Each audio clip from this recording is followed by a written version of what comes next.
Bom dia, pessoal. Primeiramente, eu gostaria de agradecer o convite feito pelo Centro Celsius Chem, em especial a professora Arlene, pelo convite, né, pela chance aí de apresentar um pouco do nosso trabalho. Então, é um grande prazer que eu divido com vocês um pouco da nossa pesquisa realizada aqui no Estúdio de Química de São Carlos, da USP.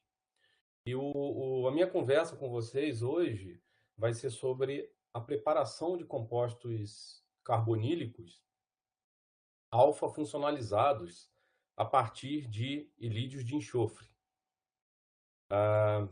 Bem,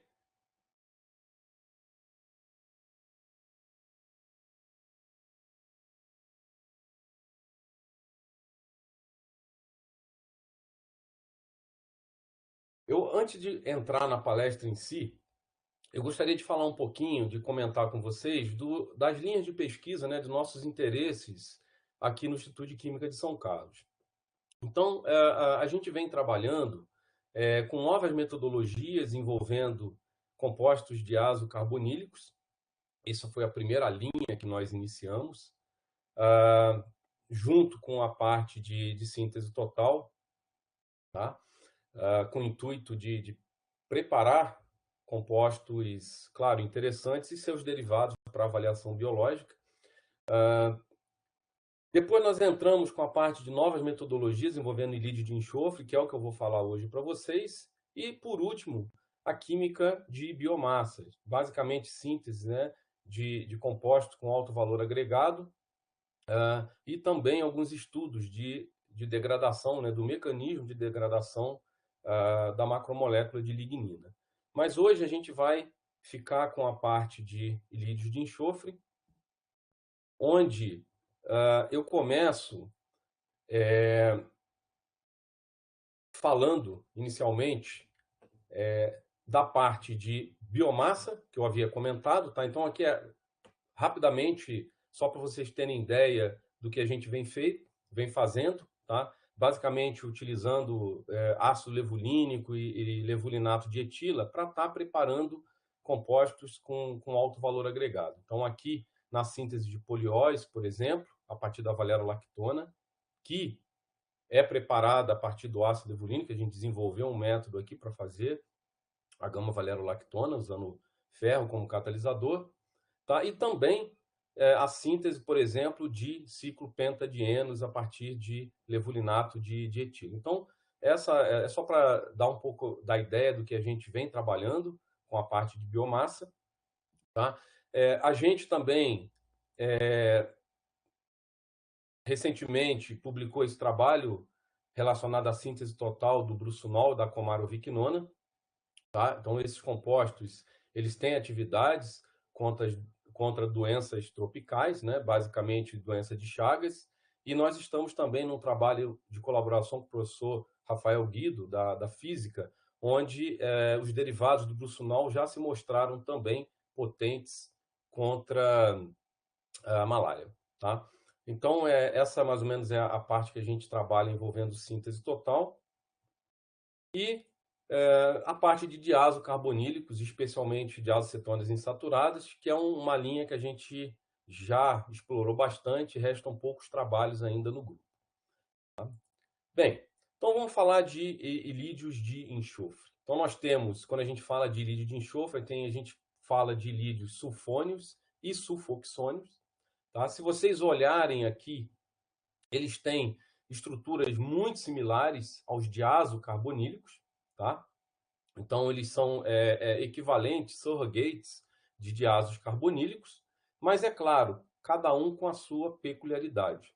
É óbvio que muitas das transformações que se consegue fazer com os diazocarbonílicos, você faz também com ilídios. Tá? Mas existem algumas que são peculiares aos diazos e algumas que são peculiares aos ilídios de enxofre. E por que o nosso interesse com ilídios? Tá? Basicamente, dois motivos. O primeiro é porque eles são muito mais atraentes, principalmente para se trabalhar em larga escala, né? São muito mais atraentes do ponto de vista industrial comparados aos diazo compostos, tá? Então, não tem problema de serem explosivos, tá? Alguns, não todos os diazos são, mas alguns são. Não há necessidade de se utilizar diazometano, né, em algumas das preparações. É claro que muitos diazo também você pode preparar sem passar, sem utilizar diazometano, você não precisa em todas as preparações, mas enfim, eles são muito mais estáveis, a grande maioria são sólidos, tá, cristalinos.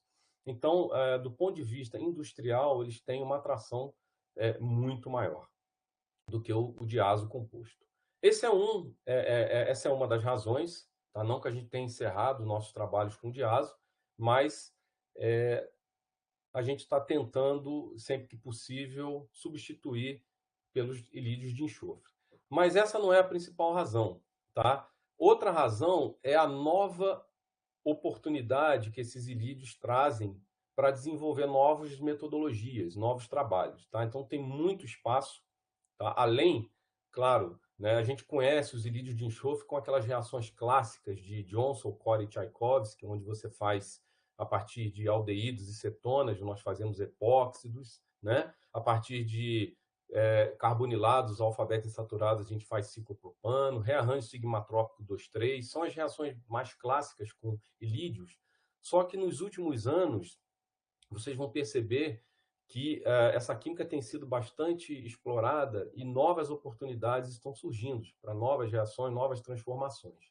Tá? Então, esse também é um dos nossos objetivos, tá? Fazendo coisa nova, coisa diferente com esses ilídios. E aqui eu faço uma brincadeira, né, dizendo que eles são gêmeos, porém com personalidades diferentes. Tá? E, de fato, tem bastante diferença em termos de personalidade. Tá? Para quem se interessar, tem aqui um review que a gente escreveu em 2013, quando eu estava pensando em começar a trabalhar nessa área. E na época praticamente não tinha muita citação, e agora é o meu trabalho da carreira independente mais citado, porque nos últimos 8 anos, de fato, cresceu muito a procura por essa classe de compostos. Bem, aqui é só um exemplo para mostrar para vocês de como esses compostos, na verdade, apesar de serem equivalentes, eles têm características distintas. Então, eu vou mostrar esse trabalho para vocês daqui a pouco, que foi o nosso primeiro trabalho desenvolvido para a gente preparar cetotioéteres. Tá? Esse trabalho você faz muito bem com ilídio de enxofre, então na presença de benzeno tiol, acetonitrila, temperatura ambiente, só mistura os dois, você tem, por exemplo, o cetotioéter. Quando você faz a mesma reação com o diazo composto, o rendimento é apenas 7%. Então aí já tem uma diferença. Tá? A mesma coisa aqui embaixo. Quando eu tenho, por exemplo, esse diazo composto, esse ilídio, na presença de metanol e de um ácido de Bronsted como catalisador, a reação vai muito bem com o diazo, mas ela não funciona com o ilídio de enxofre. Então, são equivalentes, mas existem peculiaridades. Bem, a mesma coisa aqui, tá? Um outro exemplo, quando a gente reage um ilídio de enxofre, por exemplo, com arinos, tá? A gente tem, na verdade, uma arilação nessa posição, nesse carbono aqui, tá? Então a gente adiciona um grupo aril ali na posição alfa, carbonila. Mas quando você usa, por exemplo, diazo, na presença de arinos, o que você tem é uma cicloadição. Então, mais uma vez, mostrando um comportamento diferente desses compostos. E quando você usa sulfônio na presença de arinos, uma reação completamente diferente da de cima, que aconteceu com o sulfoxônio, acontece. Então, também, sulfoxônios e sulfônios têm uma diferença bastante grande em termos de reatividade, tá? Só para ilustrar. Então, antes de eu pular para o ilídio em si, eu preciso também defender um pouco a questão dos diazocompostos, apesar de no passado tá? Não se existir perspectiva da utilização de diasos compostos na indústria devido à sua periculosidade, hoje em dia, tá? Ainda mais com o surgimento, tá? De processos de forma contínua, essa empresa aqui, a Phoenix Chemicals, já foi já demonstrou a preparação, por exemplo, de 50 a 60 toneladas por ano de diazometano. Então, eles montaram esse reator especial para fazer um intermediário de uma droga importante, que é uma clorocetona. Ou seja, o melhor método é fazer via diazo, clorocetonas derivadas de aminoácidos, por exemplo. Então, é só para fazer um pouco de justiça à química de diazo. Apesar disso, apesar desse exemplo, tá? Não tem como negar que a indústria e a academia em si ainda prefere, tá, processos que são mais seguros, né? Que não tenham risco nenhum ou tenham baixo risco. E é por isso que, por exemplo, se a gente olha esse trabalho aqui da Merck, tá? Eles prepararam 100 quilos de um importante intermediário, né, numa planta piloto, onde a reação principal é uma reação de inserção NH, não feita agora com diazo, mas com ilídio sulfoxônio, tá? Com um rendimento muito bom. Então, é uma reação que foi feita numa escala de 100 quilos, tá? E o Manjon, o Ian Manjon, que era o responsável por esse trabalho, por esse tipo de estudo na Merck envolvendo ilídios, ele comenta o seguinte, né, que esses ilídios são tipicamente cristalinos, estáveis à cromatografia, estáveis por meses, né, sendo estocados na bancada, né? Além disso, não produzem gases, né, como é o caso do diazometano, né, não tem exotermas rápidas durante a reação, fazendo eles, vamos dizer assim, compostos preferíveis, né, para uma larga escala. Então, o próprio Ian Manjon, da Merck, comentando. Saiu aqui. Bem, então eu vou comentar para vocês o nosso primeiro trabalho. Tá? Eu sei que muitos já assistiram, já viram esse trabalho, mas para aqueles que não tiveram a oportunidade, eu gostaria de contar a nossa história nessa química de ilídios de enxofre. E eu começo com o nosso primeiro trabalho, que foi publicado em 2016, 5 anos atrás, tá? Que foi a inserção de ilídios de enxofre, ilídios sulfoxônios, tá? Em ariltióis, como um método direto para fazer cetotioéteres, tá? Sem necessidade de se usar catalisador. Tá? Então, até então, o único trabalho realizado foi pelo Manjon, onde ele faz uma inserção SH com ilídio, envolvendo catalisador de irídio. Tá? E se vocês olharem aqui, eu mostro rapidamente uma série de moléculas, né? Uma série de ceto tioéteres que têm interessantes propriedades biológicas, ou que poderiam ser preparados a partir, né, de um tioéter posicionado na posição alfa a uma carbonila ou uma carboxila. Tá? Então, aqui tem vários exemplos, o que justifica a importância desses compostos. Mas antes de eu falar do nosso trabalho, como é que eu preparo um cetotioéter? Existem dois métodos tradicionais.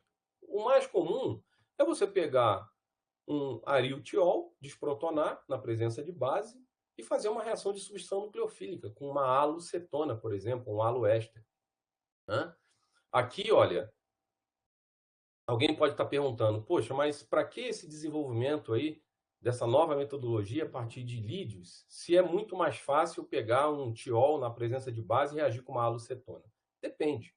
Se você quiser fazer uma molécula simples, como essa aqui, de fato, é melhor você pegar, né, a bromoacetofenona, que é comercial e é muito barato, e reagir com tiofenol, hidróxido de sódio, etanol.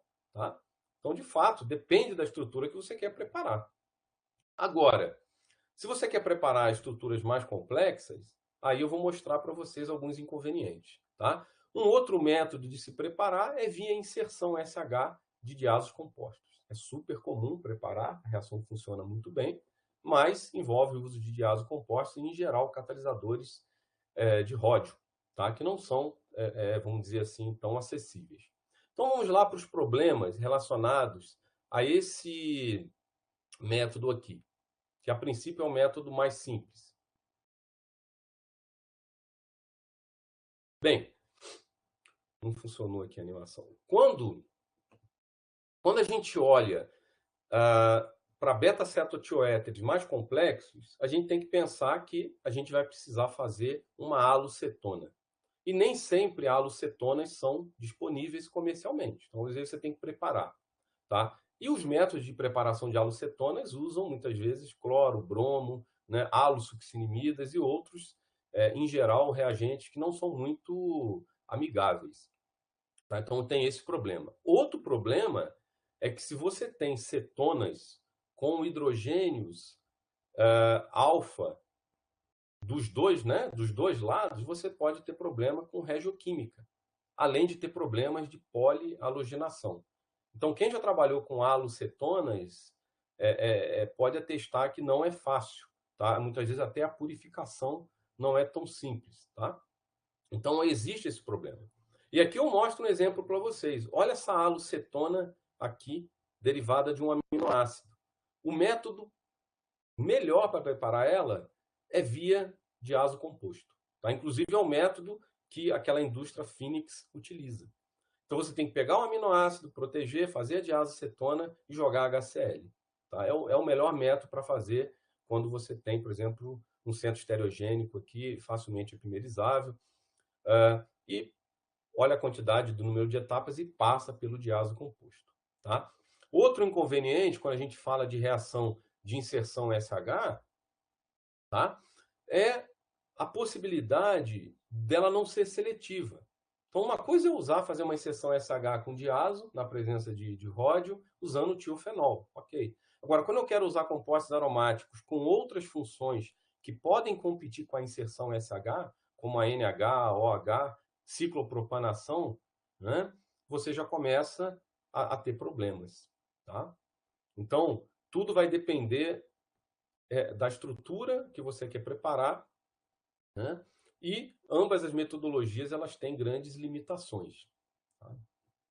Só para a gente contextualizar.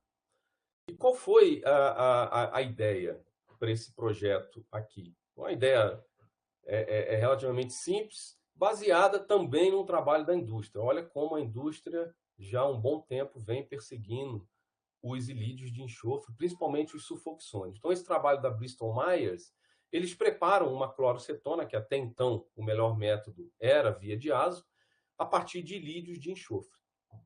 Tá? Então, é claro que esse ilídio de enxofre tem todo um protocolo especial para preparar ele, porque senão você epimeriza esse centro, mas ele usa um ácido extremamente, relativamente forte para protonar esse ilídio, né? E aí depois ele aquece na presença de cloreto de lítio para fazer a substituição com a liberação de dimetilsulfóxido.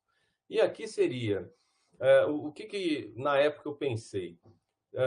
Apesar de ter uma diferença grande de acidez, né, em relação ao ácido metanosulfônico, né, um tiofenol, um ariltiol tem pKa 6,6, será que seria possível esse tiol protonar, nem que seja parcialmente, esse ilídio, formando então agora esse par iônico que imediatamente, né, atacaria, no caso tiolato, esse carbono, liberando o DMSO, e aí a gente poderia, numa única reação, né, sem necessidade de catalisador, preparar esses cetotioéteres. Então foi isso que essa foi a pergunta inicial que nós tivemos, e para nossa alegria, o primeiro teste que nós fizemos já funcionou, tá? E forneceu esse produto simples, né? Seria o mais simples, tá? Já em 57% de rendimento. E aí depois a gente explorou uma série de solventes, chegando à conclusão que a acetonitrila é o mais adequado. Mas se vocês olharem, a reação ela é tão interessante que ela funciona praticamente com tudo. Tá? Vários solventes diferentes fornecem aqui, tá, o nosso produto. Tá? É claro que se você quiser fazer essa reação funcionar em algumas horas, tipo de 2 a 6 horas, você pode usar um excesso do benzenotiol, né? Aqui, ó, 98% rendimento por RMN ou 92%, né, isolado. Mas, se você quiser usar a estequiometria correta, 1:1, a reação ela já demora em torno de até 24 horas. Tá? Então, é uma reação que faz a temperatura ambiente, bem simples. Aqui nós preparamos uma série de ilídeos, tá? Para estar avaliando essa reação. E aqui embaixo eu mostro para vocês a quantidade de compostos que nós podemos preparar com essa metodologia. Tem outros que nós preparamos também ao longo dos anos, depois desse trabalho, que acabei não colocando aqui. Mas, por exemplo, olha, todos eles, com exceção SH, não tendo competição, né, dos outros grupos, tá, que poderiam competir, e com rendimentos muito bons. Tá? E aqui, inclusive, um teste interessante, onde a gente pega o nosso ilídio de enxofre, dissolve em acetonitrila e coloca, além do tiofenol, né, que vai protonar o meu ilídio para dar aquele eletrófilo reativo, a gente coloca na presença de uma série de outros nucleófilos, tipo benzoamina, álcool benzílico, anilina, e a gente ainda consegue pegar o nosso produto em 67% de rendimento. Então, é uma reação que, assim, bem robusta, né? A gente resolveu estudar um pouquinho do mecanismo dessa reação e entender qual etapa que seria a etapa lenta. Né? A gente já imaginava que a protonação seria a etapa lenta, né? Para formar esse sulfoxônio aqui. Tá? Então, a gente fez estudos onde a gente reagiu a esses ilídeos com uma mistura de tiofenol e tiofenol deuterado. E a gente observou efeito isotópico cinético acima de 2, igual ou acima de 2, característico de um efeito isotópico primário, né, que justifica e que, de certa forma, indica que a etapa lenta desta reação provavelmente é a quebra da ligação enxofre-hidrogênio, né, ou seja, a protonação do ilídio. Tá? Então, esse foi o estudo que a gente fez. É interessante, a gente fez esse aqui também, onde a gente usa o tiolato de sódio, ou seja, sem a presença do próton, né? Ou seja, não tem nenhuma fonte para protonar meu ilídio e a reação, de fato, não acontece, indicando que eu preciso, né, ter uma fonte de próton ali. Tá? E, por último, a gente pegou o ilídio e resolvemos, com esse ácido fosfórico, a gente resolveu protonar, então usar 100% desse ácido fosfórico para protonar 100%, agora um ácido forte, né? Protonar 100% o nosso ilídio e formar, então, o nosso intermediário. E aí a gente colocou, né, numa proporção de 1:1, 2 nucleófilos com nucleofilicidades diferentes, né? Forças nucleofílicas diferentes, e a gente pegou aqui 24 a 30% de rendimento, ou seja, praticamente o mesmo rendimento para os dois, mostrando que essa segunda etapa ela é uma etapa rápida e não discrimina muito entre os dois nucleófilos, né, aqui adicionados, mesmo que eles tenham forças diferentes. Tá? Então, indica, de certa forma, que eu tenho uma etapa rápida que acaba não discriminando, tá, esses dois nucleófilos diferentes. Bem, a gente resolveu também fazer uma tentativa com alquiltióis. Tá? Já era de se esperar que a reação não ia funcionar de forma fácil, porque um alquiltiol não tem o pKa do ariltiol. Né? Então, a gente viu ali, enquanto o ariltiol tem pKa em torno de 6, o alquiltiol ele tem um pKa parecido com o fenol, em torno de 10. Né? Então, ele não vai ser suficiente, né, para protonar, ou vai protonar de forma muito lenta. Então, aqui a gente precisa adicionar um catalisador. Então, a gente adiciona esse ácido fosfórico como catalisador, e aí, na presença de alquiltiol, a gente consegue fazer. É uma reação um pouquinho mais trabalhosa, um pouquinho mais difícil. Né? E necessita também de aquecimento a 40 graus. Tá? Mas também dá para explorar. Bem, e aí eu entro, isso é uma pergunta que qualquer um faria. Bem, você fez a reação de inserção SH, a metodologia, e haveria a possibilidade de fazer a versão assimétrica dessa metodologia, né, e obter beta-cetotioéteres enantiomericamente enriquecidos? Então foi aí que eu pensei na possibilidade, né, até inclusive espelhado, né, inspirado nos trabalhos com dicarbonilados, né, 1,3-dicarbonilado, que tem muita metodologia para você fazer a alquilação, né, naquele carbono central, em compostos 1,3-dicarbonilados. Eu imaginei que, por que não fazer uma catálise não covalente, tá, onde eu pudesse estar usando, por exemplo, uma tiureia, uma ureia, quiral e enantiomericamente enriquecida, para estar tendo esse intermediário aqui. E na época eu não tinha ideia se a ligação de hidrogênio aconteceria com os dois oxigênios, com o oxigênio da carboxila ou da carbonila, ou o oxigênio do grupo sulfóxido, né? Então a motivação era essa. Será que não seria possível? E aí agora eu tenho um ambiente quiral, na hora que eu protonar, eu vou ter uma protonação assimétrica e depois o meu tiolato faz uma SN2. Então essa era a ideia.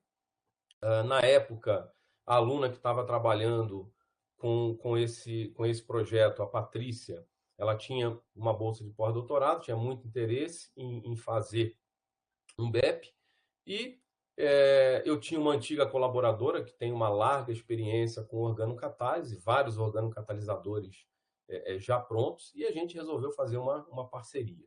Tá? No caso do professor Matthew Grayson, essa parceria ela aconteceu depois, porque foi uma das exigências do referido trabalho, que a gente tivesse uma explicação de como o nosso catalisador estaria interagindo com o nosso ilídio. Então, eu precisei, às pressas, procurar um parceiro, e ele tem experiência com organocatalisadores e prontamente aceitou e entrou aí com essa contribuição. Tá? Eu vou falar depois. Então, essa foi a ideia. Só que para eu fazer a versão assimétrica, eu não posso usar qualquer ilídio. Se eu usar aqueles ilídios que eu usei lá atrás, no final eu vou ter um CH2 aqui. Eu não tenho centro estereogênico nenhum. Então, eu precisava preparar um ilídio proquiral. Né? E aí, quando você olha a literatura, fazer ilídios proquirais como esses aqui, não existe praticamente metodologia.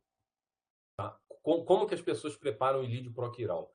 Pegam um composto desse tipo, fazem uma transferência de diazo e fazem uma inserção de DMSO para formar o ilídio. Poxa, mas justamente o que eu quero é evitar o composto diazo. Eu quero evitar o composto diazo. Então, como é que eu faço? Né? Preciso pensar no desenvolvimento de um método para preparar um ilídio proquiral. Tá? Esses ilídios, assim, eles são bem simples. Ó. Muitos são comerciais, como vocês estão vendo aqui. Então, você pega o iodeto de trimetilsulfoxone, desprotona, e reage na presença de um cloreto de ácido, um anidrido, né? e de qualquer outro derivado de ácido carboxílico com bom grupo de saída, faz o ilídio. Então, o problema é colocar esses grupos aqui. Então, de início, eu fui um pouco ingênuo, eu falei, isso deve ser muito fácil. É só pegar o ilídio, tá aqui, jogar iodeto de metila na presença de base. Né? O ilídio vai atacar o iodeto de metila, vai dar um sulfoxônio e a base vai desprotonar aquele hidrogênio, regenerando o meu sulfoxônio. Simples assim. Né? Só que, na verdade, o que acontece? Quando você faz essa reação antes da base desprotonar e regenerar o meu sulfoxônio, o grupo de saída do meu iodeto de metila, que é o iodeto, ataca fazendo uma SN2, e aí eu tenho um produto de alquilação, halogenação. E engraçado que na época, pesquisando um pouco sobre isso, eu descobri que Koenig e Metzger da BASF, olha como a indústria, mais uma vez, interessada nesses compostos. Em 65, já tinha tentado fazer o que eu quis fazer, com outro ilídio diferente. claro, um outro ilídio diferente, mas eles tentaram, ó, iodeto de metilo e hidróxido de sódio também obtiveram o mesmo tipo de produto que eu obtive. Então, eu pensei, só tem esses dois trabalhos, por que não explorar essa química? Tá? E ainda aplicar isso não só para alquilação, halogenação, mas para dihalogenação, né? Colocar dois halogênios diferentes. Então, eu resolvi explorar esse trabalho,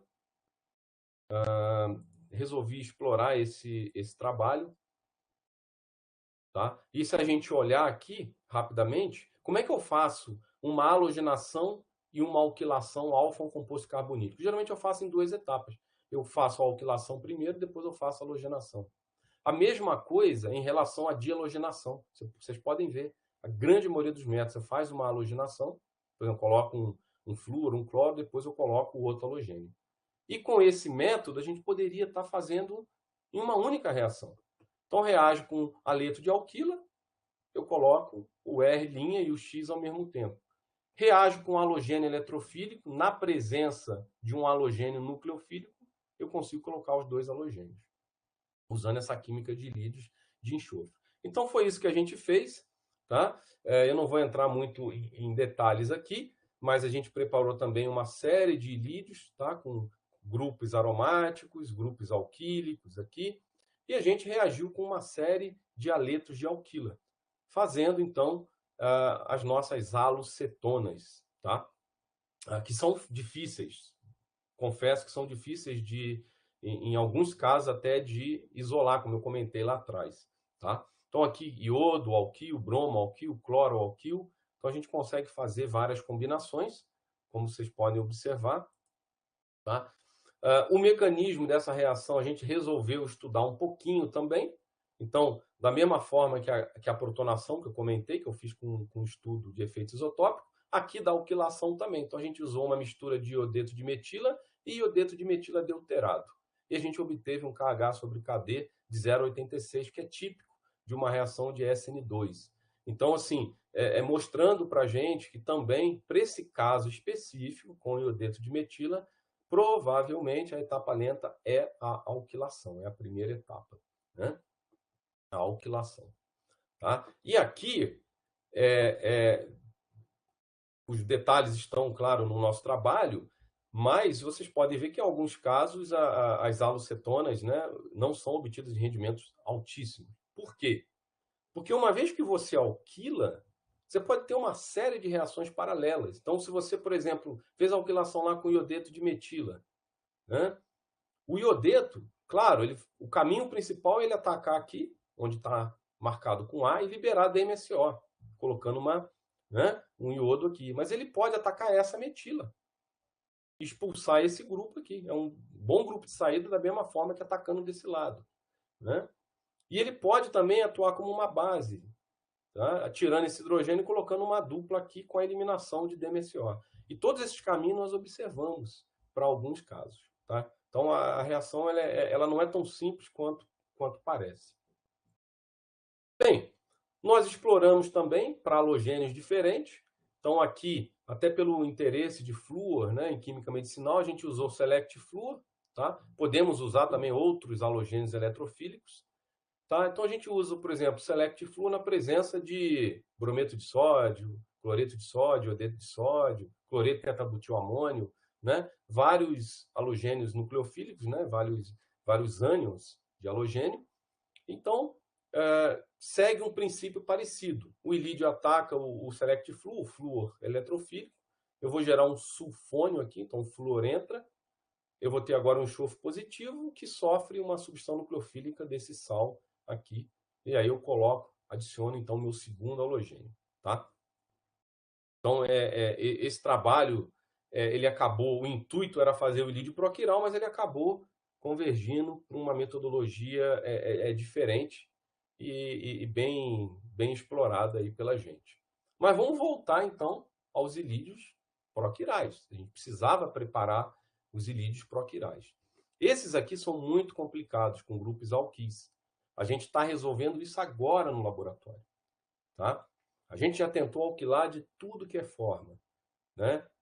Com agentes alquilantes, com grupos de saída que são pouquíssimo nucleofílicos, né? Porque o iodeto de metila a gente sabe. Mas a gente fez com vários, com triflato como grupo de saída, uma série de combinações e até agora a gente não obteve sucesso. A gente está começando a ter pequenos resultados, tá? Com 2 alunos distintos, né, trabalhando em vertentes separadas, mas via radicais, né, e via uma outra reação envolvendo adição conjugada. Agora, esses aqui já se mostraram um pouco mais fáceis. Então, a gente conseguiu preparar esses ilídeos proquirais com o grupo aril usando a química de arino. Tá? Então, gera o arino, o ilídio ataca o arino, chega nesse intermediário, tá? E aí, com a transferência de prótons, que provavelmente é intermolecular, a gente tem a regeneração aqui da dupla aqui do meu ilídio, né? E a concomitante protonação desse carbono, gerando o nosso composto. Então, desenvolvemos um método para fazer ilídios proquirais, tá? Aqui tem alguns exemplos, tá? A gente conseguiu fazer uma série de compostos. É claro que essa química tem desvantagens, tem alguns pontos fracos, que todos sabemos, que é inerente à química de arinos. Problema de regioseletividade em alguns arinos e a dificuldade de preparar, né, alguns arinos, tá? Logo em seguida veio um trabalho do AISA, que acabou sendo uma metodologia um pouco melhor que a nossa, onde ele faz acoplamento cruzado a partir de ilídios de enxofre, né, usando o paládio como catalisador, e coloca o grupo aril. Então, a metodologia do AISA tem um pouco mais de vantagens no geral, né, comparado à nossa. O AISA agora é o nosso colaborador, eu tenho inclusive uma aluna de doutorado que está fazendo BEP no laboratório dele.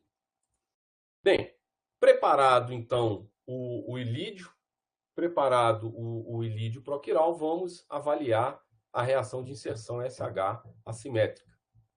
Né?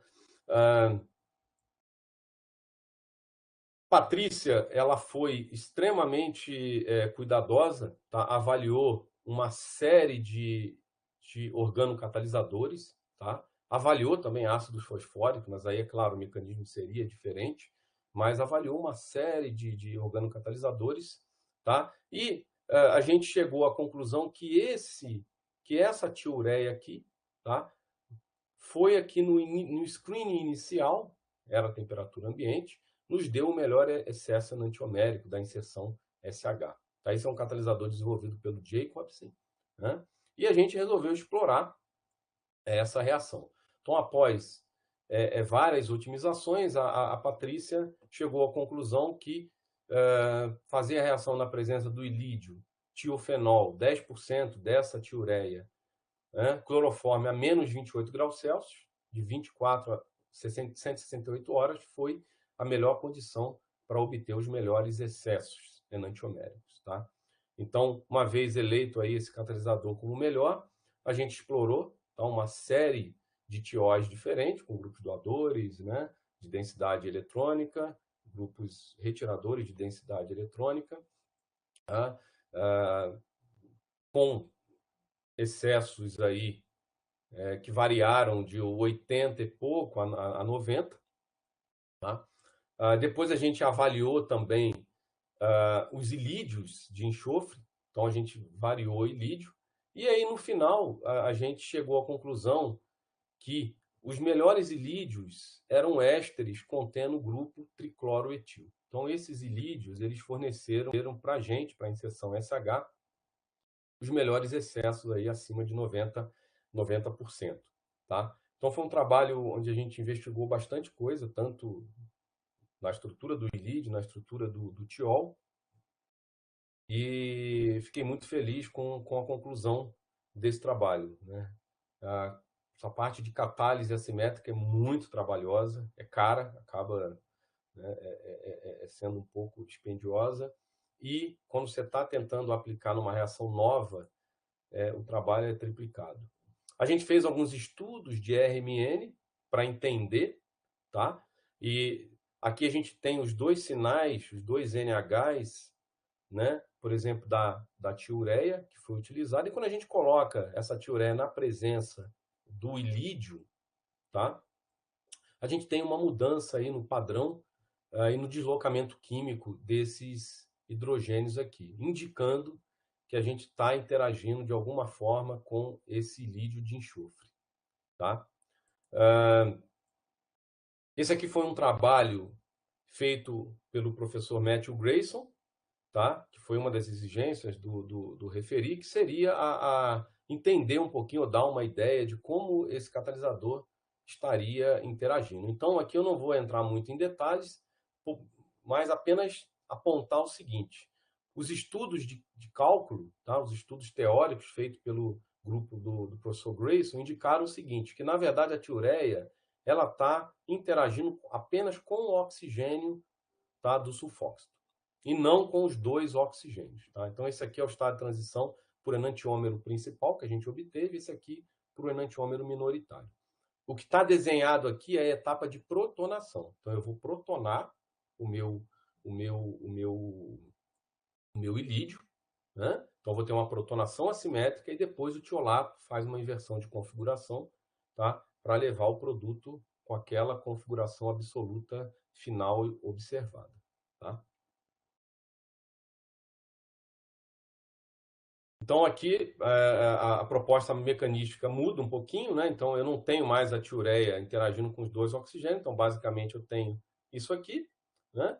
Que vai ser protonado pelo tiofenol, pela face Re, levando, então, esse par iônico, tá? E aí, com o ataque aqui nesse carbono, com a inversão de configuração, eu chego, então, nesse produto aqui, tá? Bem, aqui algumas aplicações, né? Mostrando que a gente conseguiu manter a integridade desse centro, tá? Fazendo algumas reações clássicas, que é a preparação de álcool terciário a partir de reagente de Grignard, né? Reduções, redução com hidreto de lítio-alumínio, reação de oxidação do enxofre para sulfona. Então, uma série de reações que não prejudicaram, não machucaram esse centro estereogênico aqui. Tá? Então, algumas ilustrações. Bem, por último, eu gostaria, no aspecto da reação enantisseletiva, gostaria de mostrar esse trabalho que está em avaliação, onde a gente aqui agora traz a inserção NH enantisseletiva. Tá? Então, a gente fez a SH, a gente queria fazer NH. Os produtos de inserção NH têm um interesse, têm um apelo muito maior. Né? Você pode preparar uma série de derivados, né, de aminoácidos não naturais. Não existe estudo com ilídios sulfoxônios. Saiu um agora com ilídio sulfônio, enquanto a gente estava submetendo o nosso trabalho. Mecanismo totalmente diferente. Mas os grandes trabalhos envolvem a química de diálise. Então, está bem madura a reação de inserção enantisseletiva, reação de inserção NH, tá? Mas com ilídio, que é o que a gente quer fazer, não.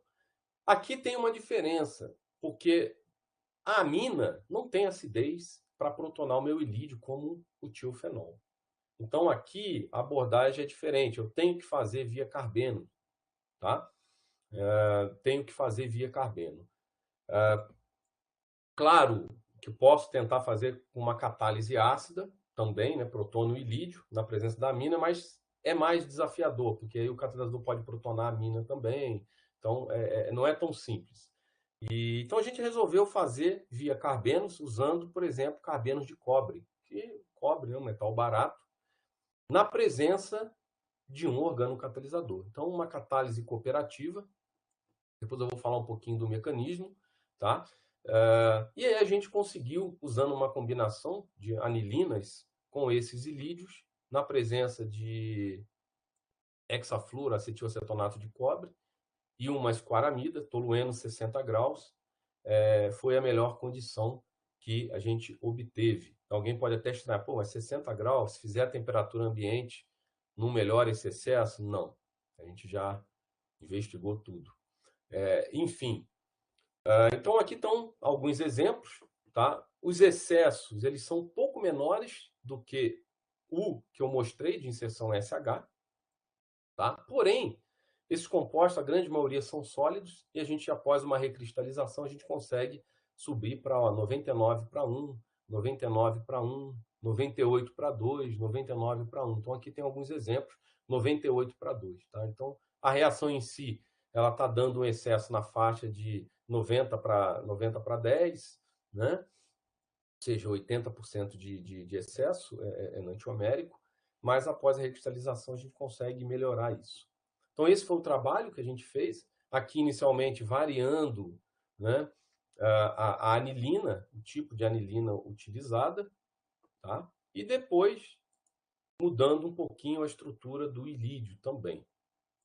Tá? Os excessos se mantiveram e alguns deles também puderam ter o enantiômero enriquecido com uma recristalização, como eu mostrei aqui. Tá bom? Como é que é o mecanismo dessa reação? Tá? Esse trabalho, essa proposta, ela é inspirada nos estudos do Zhu, que fez muita coisa com diazo composto. Tá? E aqui eu abro uma brecha. A gente tentou aplicar as condições de inserção NH assimétrica, tá, desenvolvida para diazo carbonílico no nosso ilídio. E em todas elas a gente obteve produto racêmico. Então, assim, não é só... não é trivial a gente achar que, não, gerou o ilídio, do ilídio para frente é tudo igual. Desculpa, gerou o carbeno, do carbeno para frente é tudo igual. Não. Tem detalhes aí, tem nuances que a gente ainda não conhece. Porque tem uma diferença enorme usar o ilídio e usar o diazo, apesar dos dois, nessa primeira etapa, gerarem o carbeno.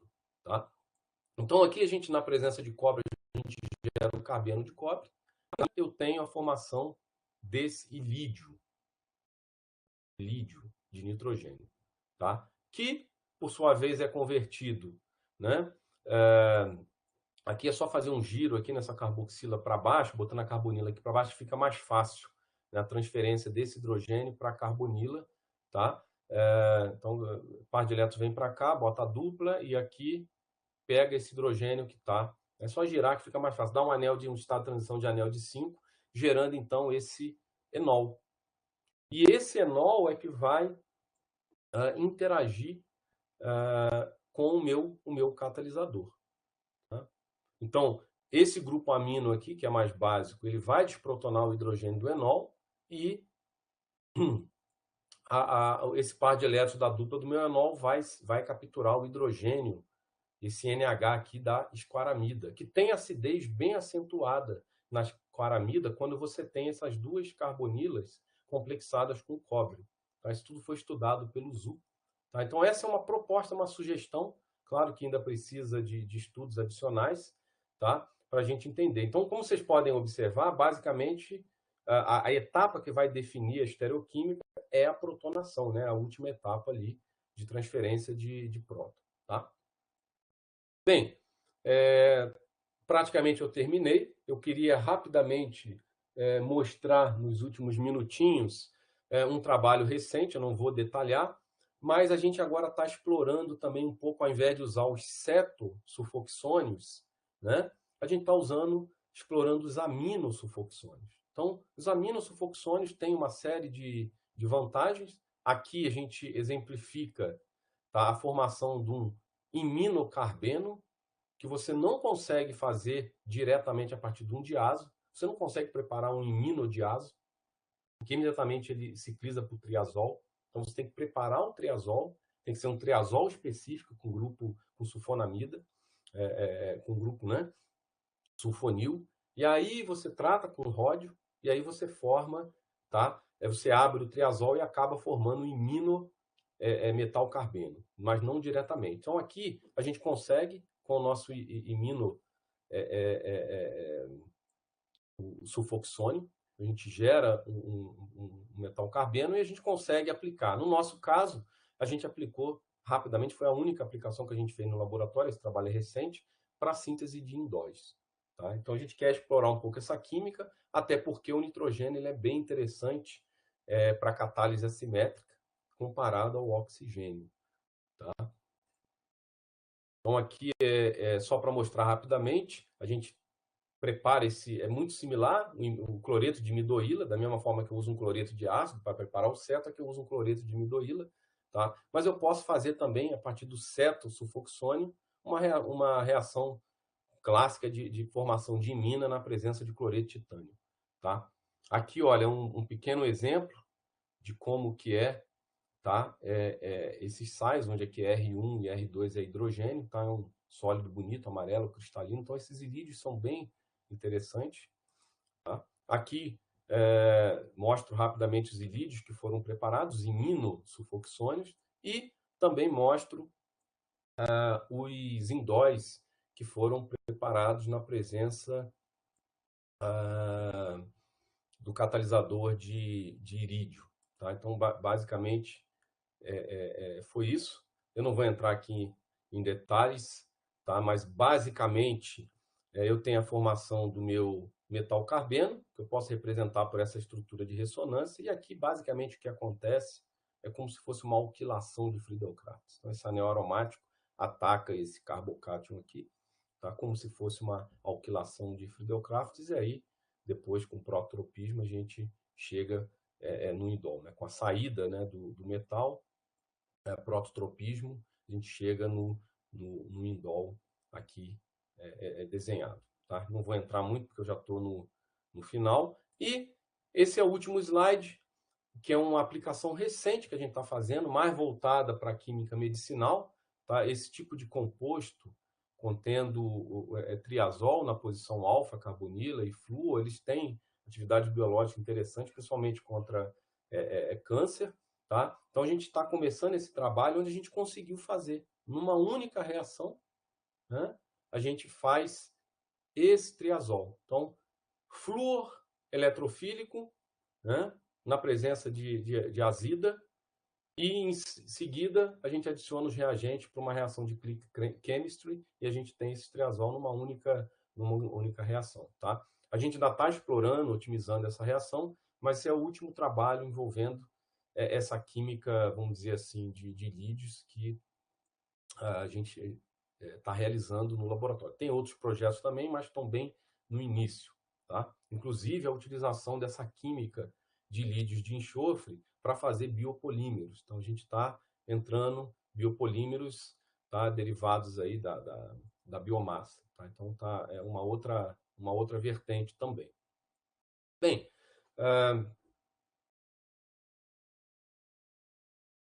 era isso. Tá? Acabei passando um pouquinho, peço desculpa. Esse é o grupo, não é o grupo atual, tá? Por conta da pandemia, a gente não conseguiu tirar uma foto atualizada, tá? Então, aqui, rapidamente, o primeiro aluno, né, daquela química lá do Ceto Tioete, o Rafael Mafra, ele já saiu do grupo, ele é professor agora na Federal São João del Rei, então ele não está aqui nessa foto. A Patrícia fez a inserção SH assimétrica, também não está aqui, está na microbiológica, lá no Rio de Janeiro. A Clarice, que desenvolveu os iminosulfoxônios, está no DEP dela, com o professor Aissa. A alquilação, halogenação e a dialogenação desenvolvida pelo Rafael Galo, pelo Gustavo Metzger e pelo Anis. Tá? Esses três também não estão mais aqui. O Anis está com o professor Luiz Carlos Dias, Rafael com o professor Igor, e o Gustavo está no PNPD, lá em São José do Rio Preto. A Alexander, que desenvolveu a química de arinos, junto com a Bruna, também não estão mais no grupo. Tá? A Bruna, o Alexander voltou para a Colômbia, a Bruna está num pós-doc com o professor Nuno Maulide. E aqui eu tenho o Lucas, tá? E o Radel não está na foto, que estão trabalhando na inserção NH assimétrica. Tá? Então, também quero agradecer muito o meu técnico, João, que é um braço direito lá no laboratório, mantém as coisas organizadas. Tá? E o grupo atual, tá? Nós temos o David, o Radel, os dois pós-docs, e mais 10 alunos de de mestrado e doutorado, sendo que desses 10, 4 praticamente estão fora do laboratório escrevendo a tese ou a dissertação. Bem, então eu gostaria de agradecer bastante aos alunos do laboratório e aos alunos, em particular aos alunos que realizaram esses trabalhos que eu apresentei hoje. Tá? Gostaria de agradecer à Universidade de São Paulo, ao IQISC, à FAPESP, CNPq, CAPES, por todas as bolsas, a ajuda financeira, bolsa de produtividade em pesquisa, né? E os colaboradores, né, do evento, desse webinar, né? A GSK, Cersus Chem, a FAPESP, né? E a Arlene, em especial, pelo convite, né? Pela oportunidade de falar um pouquinho com vocês dessa linha de pesquisa que é a linha de líderes de enxofre. Então, obrigado. E eu encerro a minha palestra aqui e agora me coloco à disposição para alguma pergunta, algum questionamento.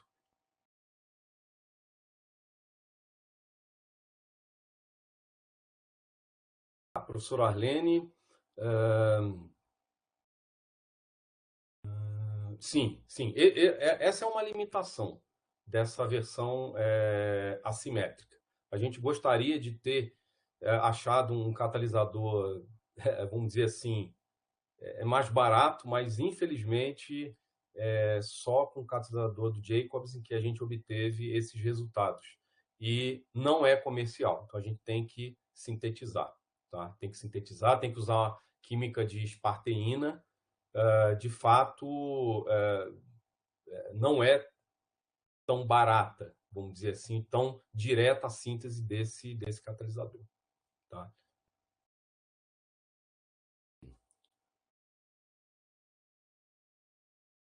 Deixa eu ver.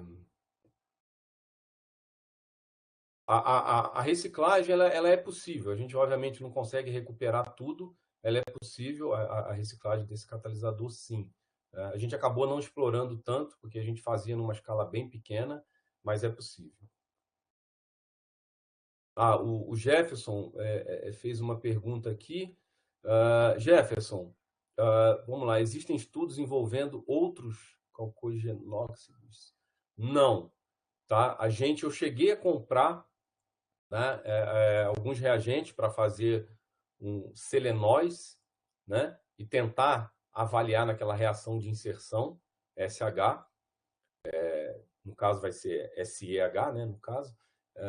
A gente comprou os reagentes, né, mas eu ainda não utilizei, eu ainda não apliquei, tá? E eu gostaria muito de estar futuramente avaliando, sim, porque a gente já percebeu que, por exemplo, o grupo que está ligado no enxofre, no caso a gente usa metila, tá? Porque é o mais fácil de você fazer, você compra o iodeto de trimetil sulfoxônio, tá? Mas a gente já observou até alguns trabalhos da literatura que quando você tem fenil no lugar da metila, você tem resultados bem diferentes. Aí você muda completamente, né, o grupo de saída, impedimento estérico ao redor. Então, a gente quer muito estar avaliando a questão do substituinte no enxofre do grupo sulfox, mas também está usando, por exemplo, outros calcogênios.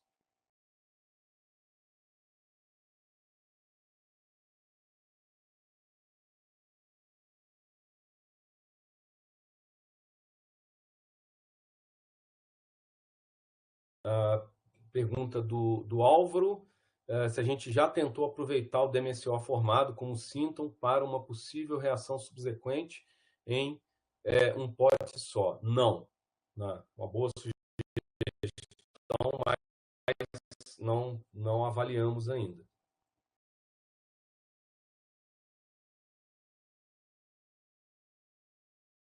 A última pergunta aqui, do professor Ricardo. Antônio, no primeiro trabalho que você mostrou, você empregou um catalisador para alguns casos em específico, os tióis alquílicos. Esse mesmo catalisador poderia ser empregado para outros substratos que não possuem hidrogênio ácido? Sim.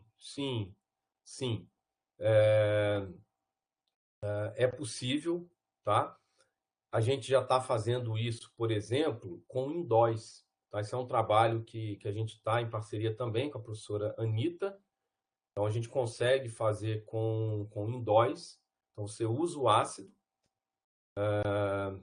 protônio e lídio, e faz a reação com o indol na posição 3 do indol. Então, a gente já conseguiu fazer. E a reação também funciona com ácido carboxílico. Tá? Então, como o ácido carboxílico em acetonitrila ele tem um pKa similar ao tiol, isso foi uma pergunta que foi feita pelo referi, porque a gente usou um substrato que tinha de um lado um SH ligado ao anel aromático e o outro lado o ácido carboxílico. E aí o referi tinha perguntado, poxa, mas o ácido carboxílico tem um pKa menor, né? O ácido carboxílico, o ácido benzoico, pKa é 4,5 em água, e o tiol é pKa 6,6. Por que não é o ácido benzílico?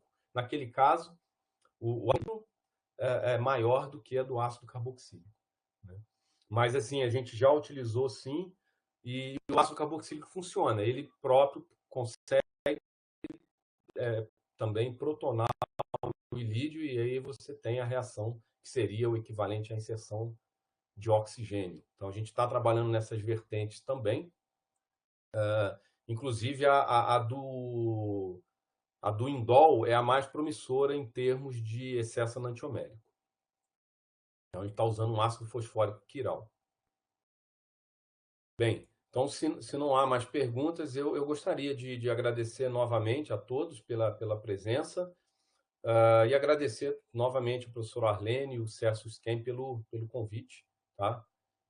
Gostei muito de participar, foi um prestígio.